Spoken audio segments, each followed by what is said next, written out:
Saludos cordiales. My name is William Becerra. I work for Catholic Relief Services, and they have invited me to share a few thoughts about culture and the implications of culture for ministry as you continue with your Imago Day formation session.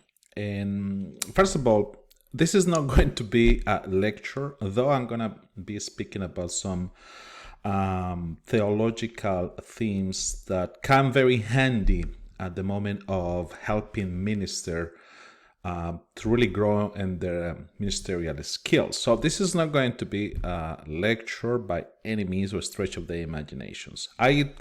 On the other hand, I actually would like to invite you to take a look at the resources that accompany this session, those resources that were put together by the organizers, because they can give you a very solid understanding of the implications of culture and subcultures and the different ministerial activities. So I'm going to be referring to some of them, but I invite you to take a look at those resources to process and to use them, to incorporate the lessons that you can draw from those resources. So again, I'm going to speak about myself because that perhaps could be the best example of how the cultural realities are so prominent in ministry and why, as ministers, we have to take them into account. But I have to be honest. I don't like to really specifically focus on culture because I have learned and I have come to understand in my own lived experience in ministry that culture many times could be very limited, and there are as many definitions of culture as many sociologists, anthropologists, theologians, and so many other people who studied these sociological realities. So I have realized that there is a more useful way of speaking of this, and it's about context, talking about context, and you will be listening to me talking very many repetitive even about why context is even a more useful way of speaking about cultural diversity perhaps and cultural competencies. And it's not so much that to just focus on culture is wrong. No, nothing of the sort. But we have to realize that in the context and the different contextual realities that we can see, perceive, or acknowledge, there are more elements than culture. Culture sometimes is a very limited view. We also have to take into account lived experiences of people that may or may not have anything to do with culture. For instance, the reality of sexual identity and gender identification. Sometimes it's not really, sometimes is, sometimes it's not really close connected to culture. So if you perhaps allow me just to use the framework, because at the end of the day it's a framework of context, we may be better suited to have a reflection in how you approach your ministerial practice within this very contextual reality that we live here in the United States and the lived realities that you yourself experience in your very contextualized place. So allow me to explain.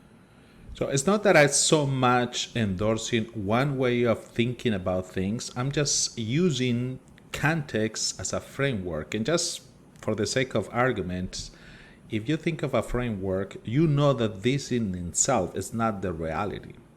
Structures and frameworks are only meant to bear the weight of the structure that you want to build. So they are defined, they are designed for particular purposes, and they are not perfect. They are also limited. And that's a very important element in any theological and ministerial experience. You have to acknowledge that whatever way of approaching a very complicated issue like culture, you have to realize its limitations and its strengths. So I use context as a framework of thinking things, as I could actually use culture as my framework, as my lenses for us to approach this reality.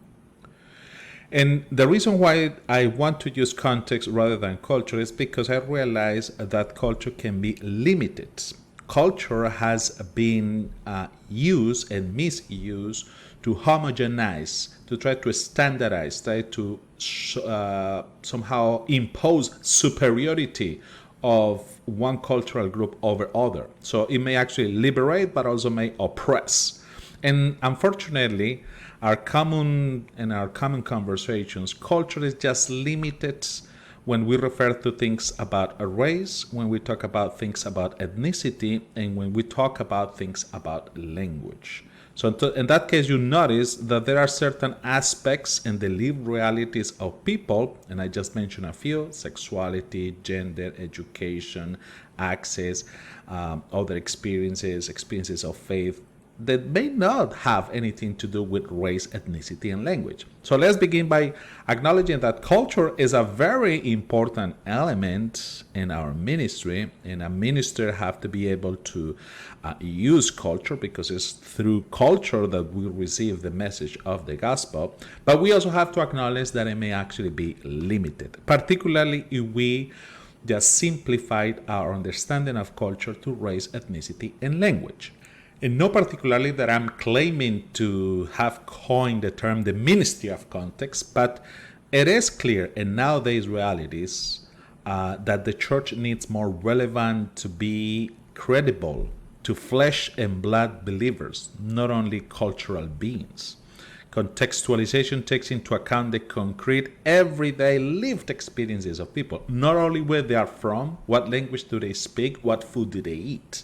They have to take into account the skills, gender, race, experiences, physical abilities, thinking styles, school of thoughts, many other realities. So that's why I believe context, it's a little bit larger than culture, and amplifies actually the characteristics of culture. So it has to multiply the strengths, but at the same time it diminishes the limitations of culture, because we become more humble, realizing that only approaching culture in subcultures could be very difficult. And this is not an original thought. Again, this is actually taken for a contextual theologian called Steve Evans, who talk about that when we talk about any theological endeavor, and in our case, in any ministerial activity, in any ministerial approach, we should be concerned as ministers and theologians on the personal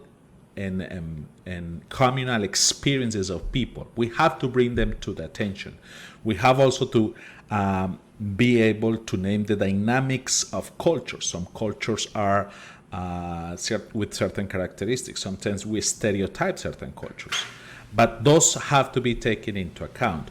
We also have to take into account the particularities of the social realities, what we call social location. And I'm going to give you an example with my own experience. What is my social location and how it affects my practice of ministry?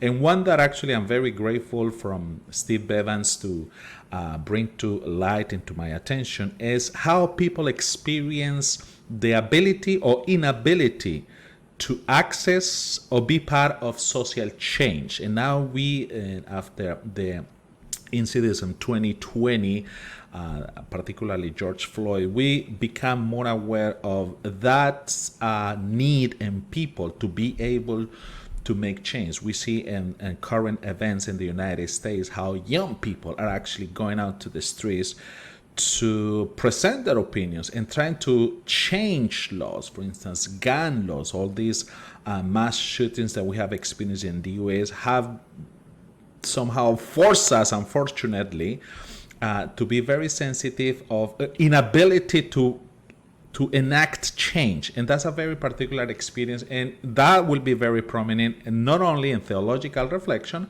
but also in a ministerial context. So these four realities that Evans brings to attention, I'm inviting you to take them into account when you define your own ministerial approach. When you do these formation sessions are meant to refine, to reflect on your skills in leadership, you really have not only to do it on a personal level, recognize what are your experiences, your elements of culture, your elements of social location, and how much you have access or are part of social change, but also in the people that you are called to minister. So experience, culture, social locations, and power of social change are, for me and in my own experience, indispensable skills that any minister should have. And I'm going to give you an example of how I experience my social location.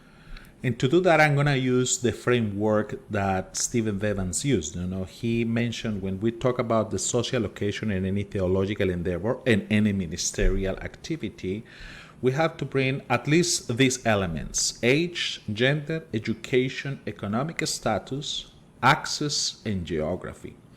Age, particularly, most of you are actually involved with youth and young adult ministry. And you may not be a young adult, you are actually maybe like myself. I'm 43 years old.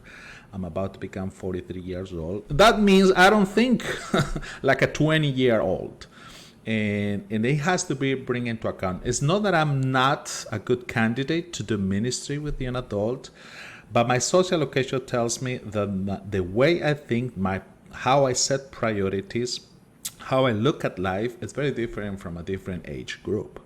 My gender, particularly nowadays that we are more prominent, and you see that in the people you accompany, they are more prominent in finding this gender identification. Now we use our pronouns, we actually make them explicit. So it's very important for people, for ministers, I'm talking to you, to be able to identify it and how you identify your gender. I don't want to create a controversy here about it is possible, it's not possible, it's sinful, it's sinful. We are all created in the image and likeness of God. That's what the Imago Dei idea is all about. But we have to acknowledge and be mindful in that how I identified and in my gender may not be actually maybe actually cause a lot of troubles. But that's why it's so important. And my gender identification influence how I actually do ministry. As a male, as a cisgender male, I may actually have affinity, for instance, in my particular case, to deal more with women for some reason or for some others. Majority of people I have ministered here in the United States are women, particularly women that are older than I am. I don't know if this might be because of the maturity that comes with my age, or because of the, affiliation that I have, but that brings into account. When I have to deal with males, for some reason, I have not been able to do it right. So I want you to take a look that gender somehow affects, informs, or influence the way you do ministry. My education. I've been fortunate to have a theological education, graduate and postgraduate education. I have a doctorate degree in theology. I have lived in I studied in a multicultural environment. I studied in the Philippines, theology. I studied here in the United States, in Chicago. And I went to Jesuit schools. I went to Franciscan schools. So whether I like it or not, those experiences of education have informed how I approach life. I'm not saying that these are the only ways, and I never actually will try to just preach about the Jesuit spirituality or the Ignatian spirituality because I believe it's the most. No, it's just the way I was formed, and that informs how I do ministry. And I have to be aware because sometimes that's why culture is so limited. Sometimes we use cultural ideas to impose ideas on other people because we firmly believe that those are the only ideas. My economic status.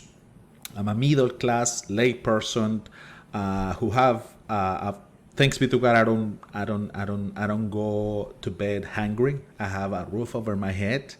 I have money to pay my bills. I have money to support my family.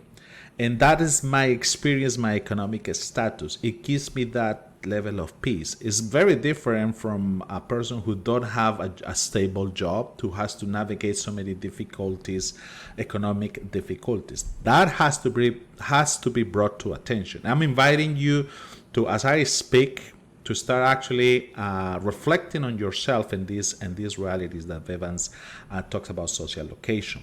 When I talk to access, not everybody has access to the internet.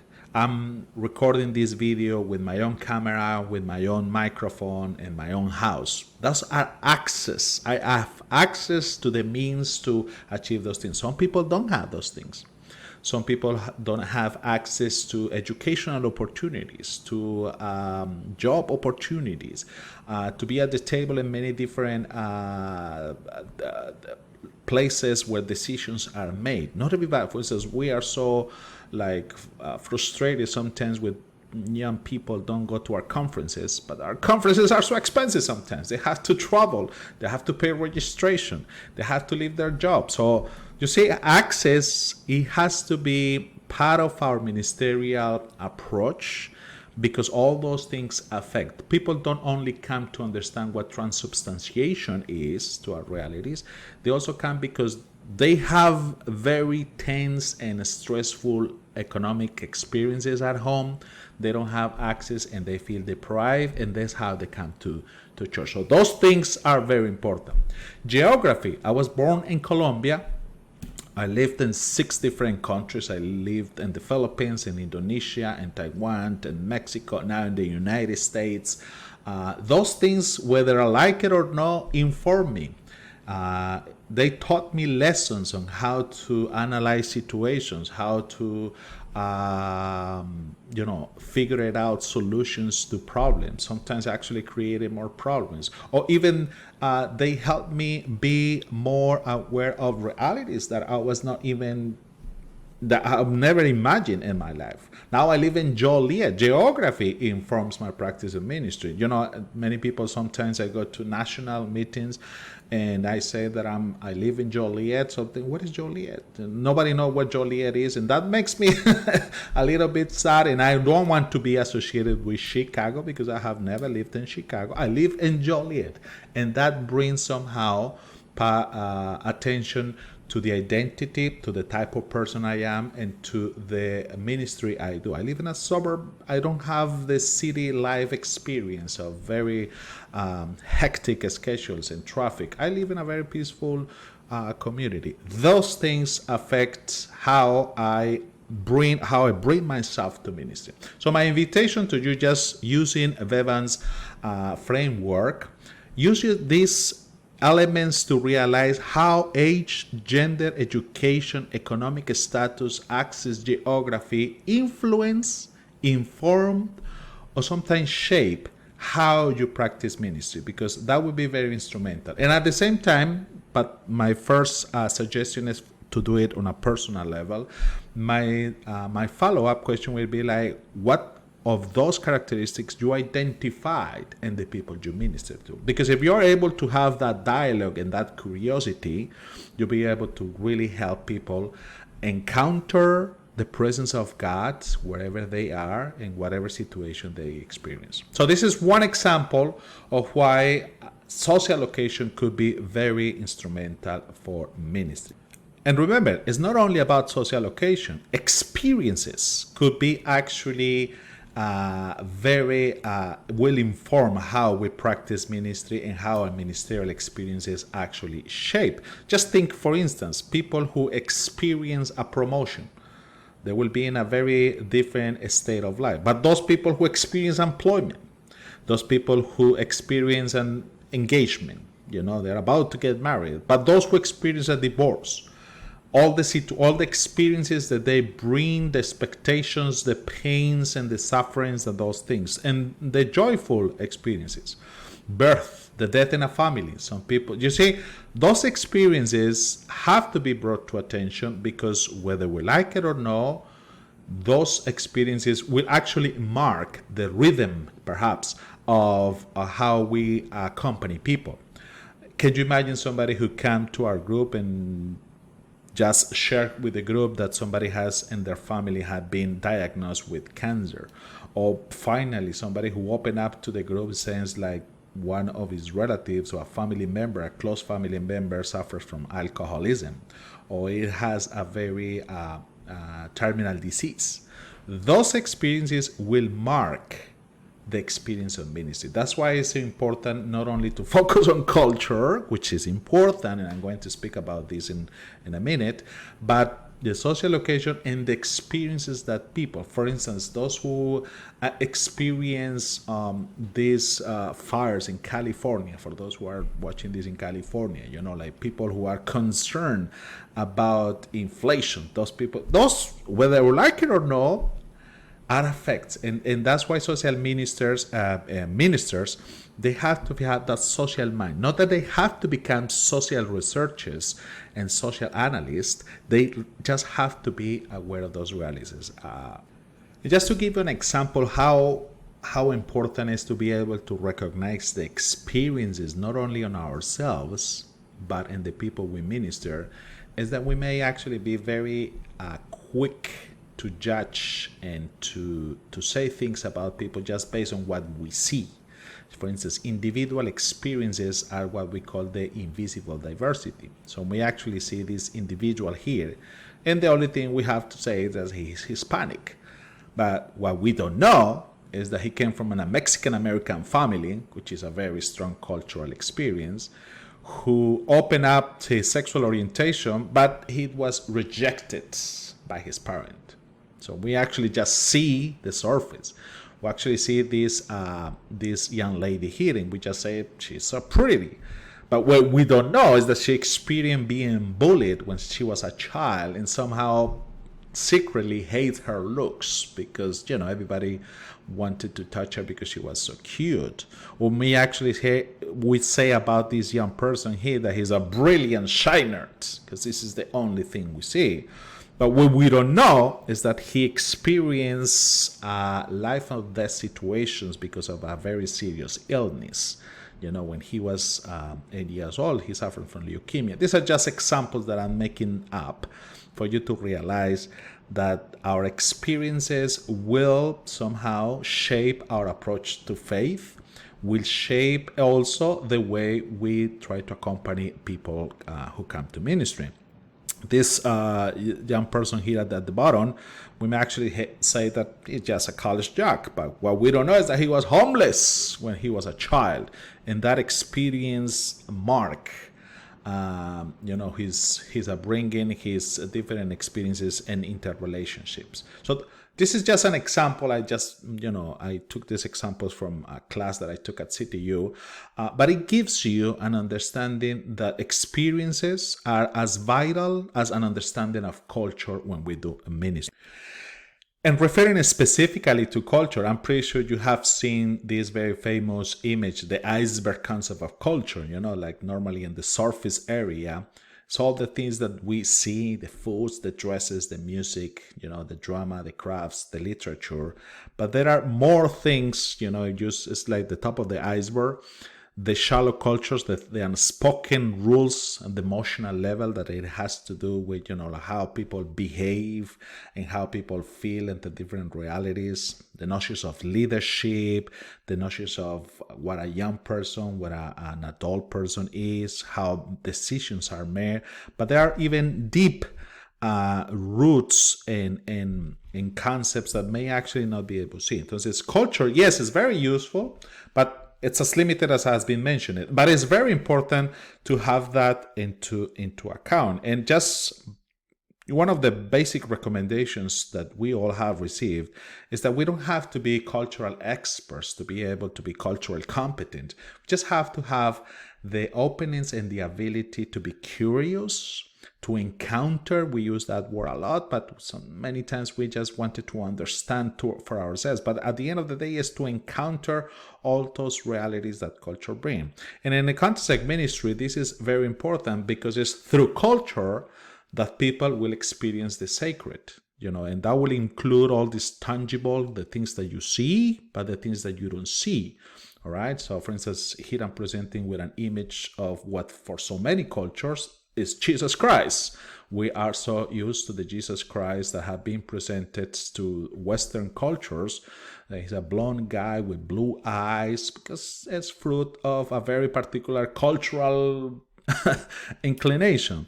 But we have to realize that our culture will actually influence how we perceive God, the anthropology that we acknowledge, and how God is saving us. The theology of God of salvation, the soteriology that we learn when in our very particular culture. So this is also very important to recognize what are the cultural expressions, because it will give us a window to how people have come to recognize God. How people have recognized the presence of God in their lives, and what are the cultural manifestations that could actually help us to continue building in this personal encounter with. And it's not part of your resources, but Hosman Ospino, which some of the resources are from Hosman Ospino, but not this particular one. But Hosman Ospino have this quote that I really like. This it says that culture and religion are windows into the very mystery of the human and into the mystery of God. It is within the context of culture that people experience the presence of God. And as you continue reflecting in cultural implications and subcultures that you can actually determine, after doing this exercise of identifying your social location, your experiences, and how you access power, it will be very important also to highlight. For instance, I had the opportunity to be part of this journeying together process, and it becomes so an experience of not trying to say that Latino culture, I'm Latino, I'm Hispanic, it's the only way of experiencing God, but being mesmerized by how other people encounter God. It's really like a window that gives us that opportunity. So culture could be, for the purposes of ministry, that window that we experience God. It may, like every cultural experiences, they will have a great diversity. They will not be one single way of expressing cultural.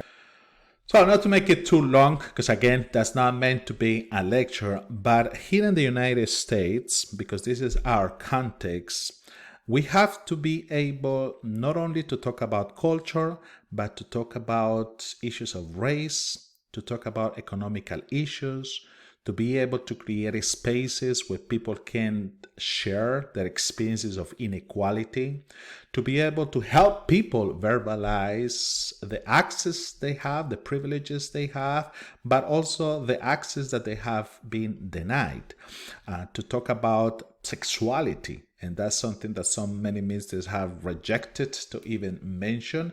But that's the context that we live now. There is a more open space outside society to speak about this, to talk about gender identification, the different schools of thoughts and different ideas that have been presented and bombarded in social media. Origin, let me just give you an example of why this is important. I mentioned that I'm from Colombia, but I've been away from Colombia for more than 20 years. So I feel a deep disconnection to my home country, even though I still, if you look at my back, there is a Colombian flag here in my office. But there's a deep disconnection, and that causes a little bit of pain in my own experience as a minister, not to be able to identify with my own home country. Age, I mentioned, as that's very important, and particularly for yourselves. Most of you work with youth and young adults, but you are not particular in that age group. So it is important to realize how your age influence positively, negatively, your approach to ministry. Religion, how people experience religion. Some come from a very traditional way of living their faith. Some others are more in a more liberal, more cultural appropriate, enfin. So accents, another experience that I have very particular. You have been listening to me. I have a very thick accent, Spanish accent, and that influences how I practice ministry, because I prefer to do ministry in Spanish. But I live in a very Anglo world in my place of work, so I have to actually deal with those two things. And sometimes I've noticed that people may not be so open and welcome to receive me just because of my accent. Some others love it. So sometimes I am the sauce that spices up the meeting, because I bring the accent, so people feel that they are very inclusive in their diversity. Those experiences are very important. And as ministers here in the United States, we have to bring them to attention. Creativity. Some people are more inclined to share through images, to colors, to art, to video production, to so many other different ways of expressing. Experiences of traveling. I told you I lived in 6 different countries, and whether I like it or not, I'm aware of realities that some people are not, and that doesn't make me a better minister. It just makes me someone who had that sensitivity to other places. When I hear news from the Philippines, for instance, when I hear news from Indonesia, part of me is connected to those places, and we cannot disassociate that those places have somehow influenced who I am and how I am as a minister. The hobbies that I experience, the habits, the lived experiences is something very common in Latino theology. So this is just, I hope this is not an overwhelming explanation of all the things that you have to learn, because this is not the purpose. The purpose is for you to be aware and to perhaps follow and try to be very mindful of those 4 realities: social locations, experiences, access, and how people access power. This is very, that will actually help you in your ministerial role. It doesn't mean that you have to be a sociologist or a social researcher. It just means that you are more sensitive to be able to contextualize the message of the gospel. And culture is a very important element, but again, it could be very limited because it could only refer to language, to race, to ethnicity. But there are other realities like lived experiences in life, like access to power, like being able to socially locate yourself, that will be more, it will complement the whole experience of the human being. So I give now the microphone to those who are organizing the session today. They will propose some questions for discussion. My only recommendation is please review the videos, that the resources that you were provided with. They could give you good elements of the connection between culture and pastoral realities that would actually help you continue to develop your skills. So thank you very much for your attention. I hope that it went a little bit long, but again, this is a very important element and a very important aspects of any minister and any theologian, and I commend you for the efforts to continue growing in your ministerial experience. So thank you very much. If I can be of any service, the organizers have the way of contacting me. So thank you.